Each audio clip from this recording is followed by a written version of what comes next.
दिल्ली से पकड़ा गया आतंकी मोहम्मद अशरफ को गिरफ्तार कर दिल्ली पुलिस ने राजधानी को बड़े खतरे से बचा लिया है। पाकिस्तान का रहने वाला आतंकी अशरफ दिल्ली ही नहीं देश के कई शहरों में रह चुका है। अशरफ की निशानदेही पर बरामद AK-47 से यही जाहिर होता है कि उसकी मंशा खतरनाक थी। आतंकी अशरफ का अजमेर कनेक्शन सामने आ रहा है। खुलासा हुआ है कि अशरफ पाकिस्तान से बांग्लादेश आया और फिर बांग्लादेश के रास्ते बंगाल में दाखिल हुआ। उसके बाद अजमेर आ गया। अजमेर में 1.5 साल तक रहकर उसने मौलाना बनने की ट्रेनिंग ली। अशरफ किसी बड़ी वारदात को अंजाम देता, लेकिन उससे पहले ही दिल्ली पुलिस का हाथ उस तक पहुंच गया। अब दिल्ली पुलिस उसके आतंकी नेटवर्क को ढूंढने में जुट गई।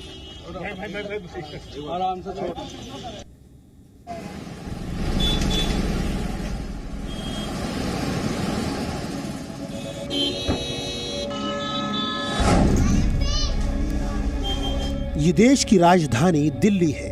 आसमान से शांत नजर आ रही दिल्ली पर आतंक के काले बादल मंडरा रहे थे, लेकिन दिल्ली पुलिस स्पेशल सेल की सतर्कता से फिलहाल दिल्ली से बड़ा आतंकी खतरा टल गया है। दिल्ली के लक्ष्मी नगर से आतंकी मौलाना मोहम्मद अशरफ उर्फ उली की गिरफ्तारी ने पाकिस्तान की खुफिया एजेंसी ISI की एक और साजिश को ध्वस्त कर दिया है।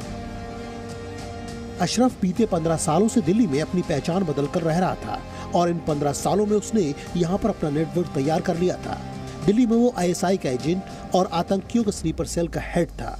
हिंदुस्तान आने वाले आतंकियों को यह हथियार और पैसा मुहैया कराता था।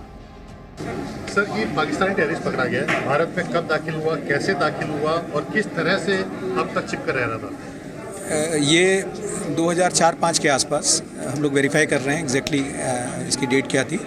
ये दाखिल हुआ था और ये पाकिस्तान में इसको रिक्रूट किया गया था। पाकिस्तान ISI के एक हैंडलर कोड नेम जिसका नासिर है, उसने इसको रिक्रूट किया था।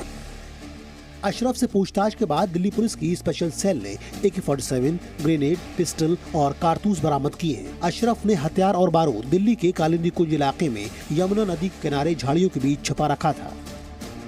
अशरफ उर्फ अली की गिरफ्तारी के बाद एक बड़ा खुलासा हुआ है कि अशरफ ने कालिंदी कुंज के यमुना घाट है, यमुना घाट के ठीक यहाँ पर आप देखिए झाड़ियाँ हैं और इन्हीं झाड़ियों के बीच उसने हथियार छुपा रखे थे। आप डेमोग्राफी को समझिए कि वहाँ से पूर्वी दिल्ली से लेकर इधर कालिंदी कुंज के पास इन जो झाड़ियाँ हैं, इन झाड़ियों के बीच हथियारों को छुपाया गया था, जो कि यमुना का किनारा है, कि ताकि किसी को भनक ना लगे, पता ना चले।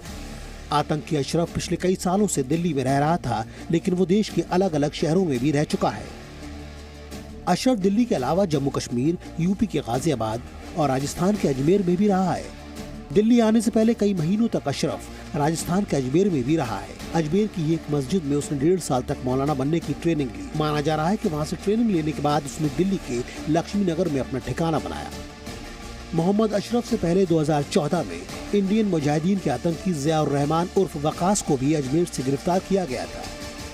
वकास भी पाकिस्तान से भारत आया था। 26/11 मुंबई हमले का मास्टरमाइंड डेविड लिली भी अजमेर जिले में रुका था।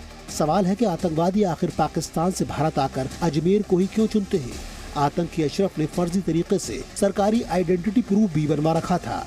यहाँ तक कि उसने हिंदुस्तानी लड़की से शादी भी कर ली थी। फिलहाल वो अपनी पत्नी से अलग रह रहा था। दिल्ली पुलिस के मुताबिक जम्मू कश्मीर में कुछ आतंकी हमलों में भी अशरफ का हाथ था। बीते 15 सालों में अशरफ ने बड़ा नेटवर्क तैयार किया था। 14 दिनों की पुलिस रिमांड के दौरान दिल्ली पुलिस की स्पेशल सेल अब उसके नेटवर्कों के बारे में पूछताछ करेगी। माना जा रहा है कि उससे पूछताछ के बाद कई और गिरफ्तारियां हो सकती हैं। दिल्ली से राजू राज और जितेंद्र शर्मा के साथ ब्यूरो रिपोर्ट, जी मीडिया।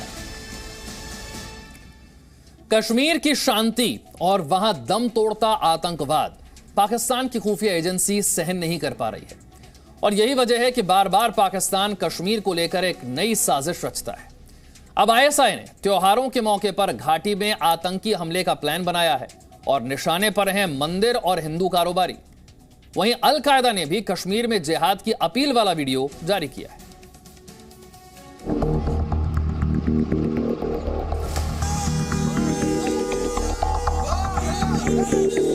जम्मू कश्मीर में ISI का खतरनाक प्लान। निशाने पर मंदिर, हिंदू कारोबारी, सांप्रदायिक तनाव फैलाने की साजिश। जम्मू कश्मीर में अमन चैन में खलल डालने के लिए पाकिस्तान लगातार साजिश रच रहा है। एक तरफ पाकिस्तान समर्थित आतंकी घाटी में कश्मीरी पंडित और निर्दोष लोगों को निशाना बना रहे हैं, तो दूसरी तरफ पाकिस्तान की खुफिया एजेंसी ISI कश्मीर में सांप्रदायिक तनाव फैलाने की साजिश रच रही है। ISI ने जम्मू कश्मीर में आतंक फैलाने के लिए अपनी पूरी ताकत झोंक दी है। त्योहारों के मौके पर घाटी में आतंक फैलाने के लिए ISI ने बड़ा प्लान बनाया है। खुफिया सूत्रों के मुताबिक ISI ने त्योहारों पर घाटी के मंदिरों को निशाना बनाने की साजिश रची है। आतंकी भीड़ भाड़ वाली जगहों पर हमले कर सकते हैं। आतंकियों के निशाने पर शोपिया में सेब खरीदने गए हिंदू व्यापारी हो सकते हैं। आतंकी राजनीतिक व्यक्तियों को भी निशाना बना सकते हैं। वारदातों को अंजाम देने के लिए यूपी और बिहार के अपराधियों का इस्तेमाल किया जा सकता है। कुछ दिनों पहले ही आतंकियों ने श्रीनगर में दवाई दुकान चलाने वाले कश्मीरी पंडित की हत्या कर दी थी। इसके साथ ही बिहार के एक हिंदू मजदूर को भी आतंकियों ने गोली मार दी थी। दरअसल जम्मू कश्मीर में NIA और सुरक्षा बल लगातार आतंकियों के खिलाफ कार्रवाई कर रहे हैं, जिससे पाकिस्तान में बैठे उनके आकाओं में बौखलाहट है।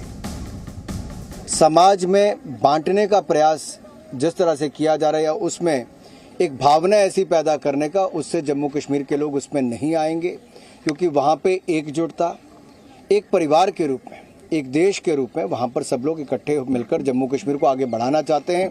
क्योंकि जम्मू कश्मीर ने वर्षों वर्षों तक आतंकवाद का साया देखा है, उससे मुक्ति पाना चाहते हैं। और जम्मू कश्मीर के लोग आतंकवाद के खिलाफ है और आतंकवादियों के खिलाफ है। ISI के साथ साथ कश्मीर में आतंकवाद का जहर फैलाने के लिए आतंकी संगठन अल-कायदा भी काम कर रहा है। अल-कायदा की उप महाद्वीप शाखा ने एक नया वीडियो जारी किया है, जिसमें भारत के खिलाफ जहर उगला गया है। वीडियो की शुरुआत अल-कायदा के प्रमुख अल-जवाहिरी के ऑडियो बयान से होती है, जिसमें वो कह रहा है कि उसका संगठन हमेशा कश्मीर में जिहाद करने वालों के साथ है। वीडियो में 5 आतंकी हथियारों के साथ दिख रहे हैं, जो कश्मीर में भारतीय सेना के खिलाफ लड़ाई करने की बात कर रहे हैं। आतंकी पत्थरबाजों से भारतीय सेना पर पत्थरबाजी करने की भी अपील कर रहे हैं। वीडियो में एक आतंकी अपना नाम मीर हबीबुल्लाह बता रहा है, जो कश्मीर में जिहाद की बात कर रहा है। न सफेद रेश बुजुर्गों की बुजुर्गी का लिहाज और न ही मासूम बच्चों की मासूमियत का एहसास। अल-कायदा के आतंकी कश्मीर में भारत से आजादी और कश्मीर में शरीयत लागू करवाने को अपना मकसद बता रहे हैं। वीडियो में आतंकी बुरहान वानी, अफजल गुरु, जाकिर मूसा समेत अन्य आतंकियों को भी याद किया गया है। जब नापाक हिंदुओं के नापाक कदम बाबरी मस्जिद के पाकीज़ा गुंबदों पर चढ़े। अल-कायदा की इस वीडियो में बाबरी मस्जिद का भी जिक्र कर कश्मीर के मुसलमानों को भड़काने की भी कोशिश की गई है। आम हुआ। इसी तरह मुझे जहाद के लिए तैयार करने वाली खुफिया एजेंसियों के मुताबिक वीडियो भले ही अल-कायदा ने जारी किया है, लेकिन इसके पीछे पाकिस्तान का हाथ है। झूठे प्रचार के लिए पाकिस्तान कश्मीर के युवाओं को भड़काने और घाटी में फिर से आतंकवाद को बढ़ावा देने की साजिश रच रहा है। घाटी में युवाओं का ब्रेन वॉश करके उन्हें आतंकी बनाने की प्लानिंग के पीछे दरअसल ISI का ही दिमाग है। KM मिश्रा के साथ शिवांक मिश्रा, जी media. Presenting B News app, available on Google Play and App Store. Download it now.